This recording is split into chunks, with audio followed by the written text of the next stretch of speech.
How we doing? How we doing? Good. How are you? Pretty good, pretty good. How would you describe what it's been like working with that guy? Man, I wouldn't be surprised if Nelson would be a head coach somewhere in the future, you know?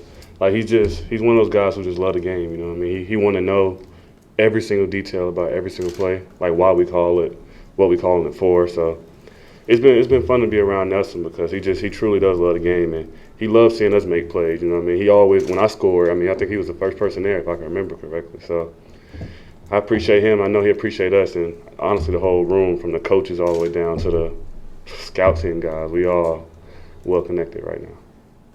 Okay, I think we asked you this in camp, but I don't know if we've asked you yet during the season. Like, Nelson being out there and stretching the field, do you guys feel that, you and Kendrick and the tight ends, like him doing his job by taking the coverage up the field?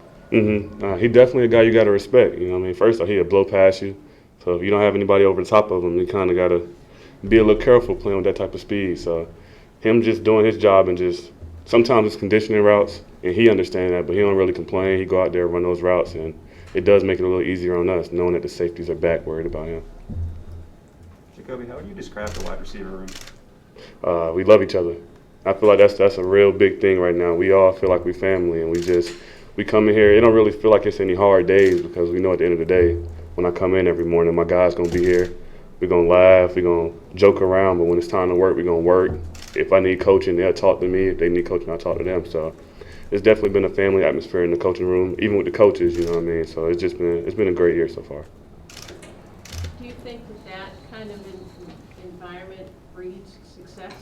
Definitely, because I mean, none of us are really have a selfish mindset. I mean, we all want to play great and we all want numbers, of course, but seeing KB score, it feel like I scored. Seeing Nelson score, it feel like I scored. So just seeing the kid come out there and dunk on somebody it's a great feeling, you know what I mean? So I'll be really excited for them. I know they're excited for me. So we all want to go out there and play our greatest, but especially this room this year it's been special. Okay, how do you feel like the coaching staff has developed you as a receiver? I know Kendrick said after the game that it was dope how they were developing him so far. How do you feel like that has come along, and like what's kind of the biggest things that they've done to help you? I feel like I'm more of a football player now than just an athlete, you know what I mean? A guy who's out there running routes, trying to catch the ball and make the 53-man roster. Now it's just, I understand, you know what I mean? I understand why Josh might call a certain play, or I understand coverage is way better, you know what I mean? So I've definitely become more of a cerebral football player, and that's a lot of credit to them. Jakobi, I don't know how much you are watching other receivers, but I'm sure you see some crossover tape of Stephon Diggs, you guys being in the same division. Are there parts of his game that you like? What have you noticed about him just watching him over the last couple of years here? I mean, he's a good player. It's not really too many parts of his game that you don't like, you know what I mean? As a fan of football, he gets open, he's tough to bring down, you know what I mean? And he's confident in his ability. So just the whole package, he's a great player, you know what I mean? It's definitely guys like that you look up to and you kind of want to emulate their success. So more power to him, and I hope not against us, of course, but I hope he still has a wonderful career. What do you notice about Taron Johnson? Why is he slot for them? Well, he's a dog. I mean, I respect kind of the underdog guys, you know what I mean? It's the guys who, they weren't highlighted coming out, but they come in and just work and grind. I've been against him a couple of times, and he's tough to play against, and I actually enjoy the matchup because I know I got to go out there and be my best self. There's something about that slot position that lends itself to those kinds of guys. We just think about guys that play it here, John Jones and that's what it feels like. And, you know, why are all these undrafted guys in the slot? If I had to guess, originally I feel like it was kind of looked at as the third corner where you put your third guy in there, just kind of throw him on the field somewhere. But now it's like a whole new position. You know, the star, those guys get paid. They're talented players. No sideline help. You know what I mean? So it's a dangerous position to be in if you're not really equipped for it. So that's why I say a lot of guys got to go in there, kind of be tough, confident, and ready to go in there and tackle at the same time because you're taking the linebacker off the field to put him in. So yeah, it comes with it, I guess. How big a loss is it for them to not have Tre'Davious White?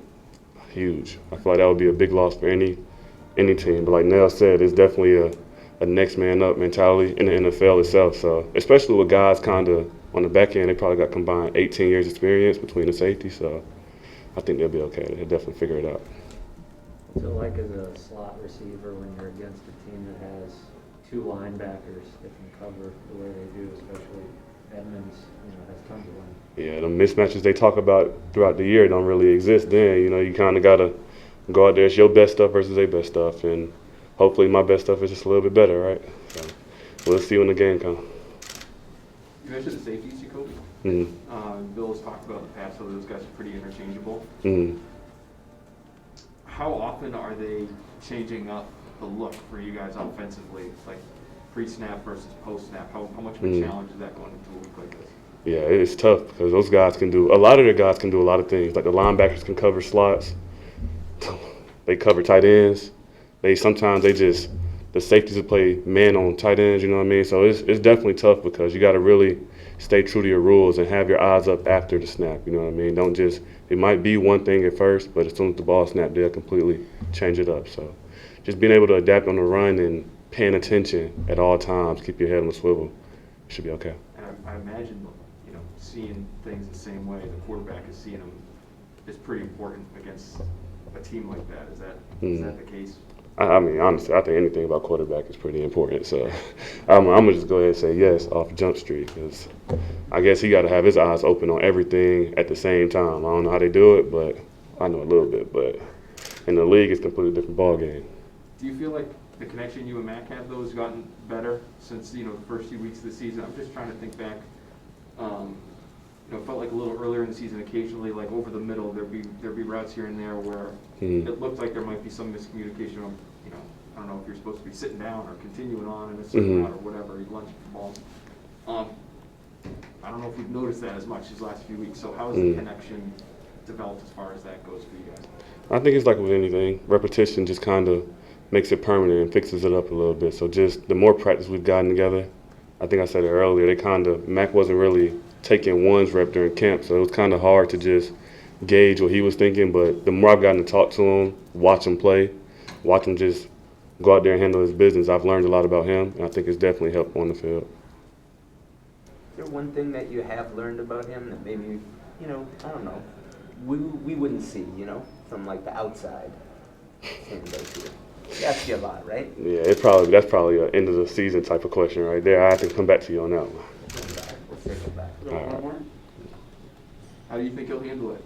In No. Buffalo, big atmosphere, Monday night game, from what you know of him. I don't want to speak for him, but what I would guess, I've seen him play a lot of big games already before he even got on this team. So, and then I see how hard he worked. You know what I mean? I see how he's in the building every day, just staying late if you have to. So I think he'll be okay. But it's our job to he's going to do what he do. It's our job to definitely lift him up. Whatever he needs us to do, whatever route he needs us to win on, we got to be those guys for him. And if we don't, then it's not good for anybody. So Thanks a lot, Jakobi. appreciate y'all. You have a good one.